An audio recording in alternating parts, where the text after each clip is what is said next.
সকালবেলা ডিম পরোটা আর ডাল ভাজি দিয়ে সকালের নাস্তাটা শেষ করা হয়েছিল, সাথে ছিল চা। হ্যালো এভরিওয়ান, আসসালামু আলাইকুম। কেমন আছেন সবাই? এই যে চলে আসলাম আরেকটি নতুন ব্লগ নিয়ে আপনাদের সাথে শেয়ার করতে। আর আজকের ব্লগটি হচ্ছে ঈদ পরবর্তীতে ছেলেকে নিয়ে ডাক্তারের কাছে গিয়েছিলাম। তো ছেলের গত কয়েক মাস যাবত অ্যালার্জি প্রবলেম হয়ে আছে, তো সেজন্য তাকে 2-3টা ডাক্তার দেখানো হয়েছে, কিন্তু সে এখনও সুস্থ হচ্ছে না, মানে অ্যালার্জিগুলো যাচ্ছে না। তো তাকে আবারও নতুন একটা ডাক্তার দেখাইছিলাম ঈদের কয়েকদিন আগে, তো সেটা 10 দিন পর আবারও দেখানোর কথা ছিল। তো আজকে আবারও চলে গেলাম ডাক্তারের কাছে, 10 দিন হয়ে গিয়েছে। তো এই যে আমরা রিক্সায় উঠে গেলাম, রিক্সা দিয়ে চলে যাচ্ছি হসপিটালে। আর হসপিটালটার নাম ময়নামতি মেডিকেল কলেজ হসপিটাল। খুবই নিরিবিলি একটা হসপিটাল, যেখানে খুব ভালো উন্নত মানের চিকিৎসা আপনি পাবেন। আর খুবই সুন্দর পরিবেশ, মনোরম পরিবেশ, খুব ভালো লাগে গেলে।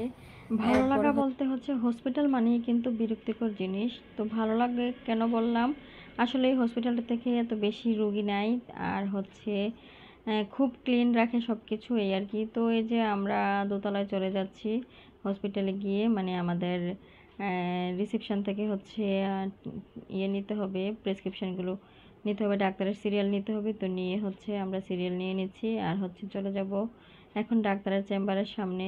তো এই যে বসে আছি মা ছেলে দুজনে মিলে, বসে বসে কি আর করব, ভিডিও করছি আর ওয়েট করতেছি ডাক্তারের জন্য। তো ডাক্তার ছিলেন অবশ্যই, কিন্তু উনি একটু ব্যস্ত ছিলেন, সেজন্য আমরা একটু বসলাম। ওনার কোনো ক্লায়েন্ট বা কোনো অন্য কেউ ছিলেন, ওনার কলিগ কিনা আমি জানি না।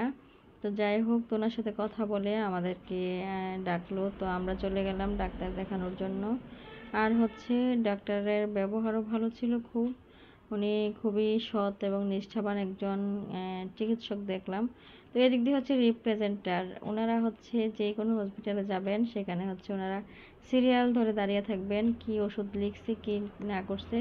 তো এখন আমরাও বের হওয়ার সাথে সাথে আমাদের প্রেসক্রিপশনটা নিল, নিয়ে একটু দেখলো।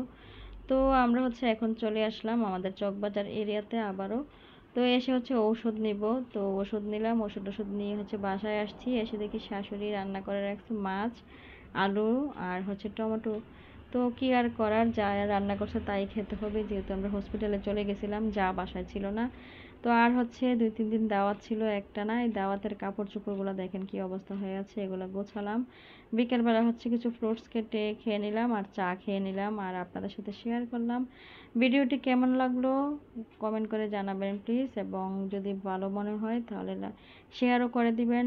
সবাইকে অনেক অনেক ধন্যবাদ জানিয়ে আজকের মতো বিদায়। আল্লাহ হাফেজ সবাইকে, সবাই ভালো থাকবেন।